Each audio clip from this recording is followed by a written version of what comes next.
Якутский масс-рестлинг продолжает завоевывать Южную Америку. В бразильском Сан-Паулу прошли сразу два чемпионата континента. Один из них в рамках крупнейшего спортивного фестиваля «Арнольд Классик». За путевки на чемпионат мира в Казани и командный кубок Илдархана боролись спортсмены из 6 стран. С итогами соревнований Айсена Бурнашова. Бразилия. В стране самбы и карнавалов теперь все чаще говорят о якутском масс-рестлинге. Турнир собрал участников из Бразилии, Кыргызстана, Уругвая, Франции, США и Буркина-Фасо. Соревнования проходили прямо напротив главной сцены «Арнольд Классик». 10 весовых категорий. Главная интрига чемпионата – борьба за путевку на мировое первенство в Казани.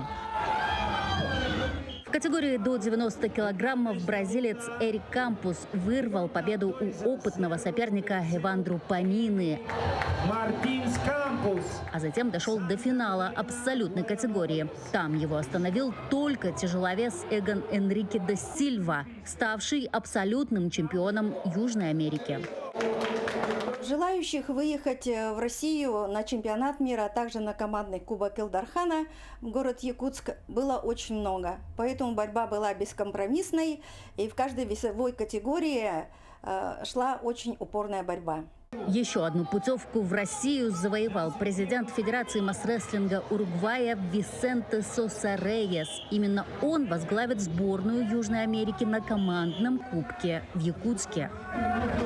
В этом году мы празднуем 30-летие создания Якутской Федерации масс-рестлинга. С инициативой провести особенное мероприятие в международном масштабе выступил президент Федерации Анатолий Анатольевич Баишев. Его инициативу поддержал Илдархан Республики Саха-Якутия Айсен Сергеевич Николаев. Настоящим открытием турнира стала бразильянка Джулиана Сильва. Спортсменка из пауэрлифтинга уверенно взяла золото и теперь также готовится к поездке в Россию. Напомним, чемпионат мира в Казани пройдет в ноябре этого года. Следом эстафету перехватит Якутск. Международный турнир – командный кубок Илдархана. Айсена Бурнашова, Виктор Олесов.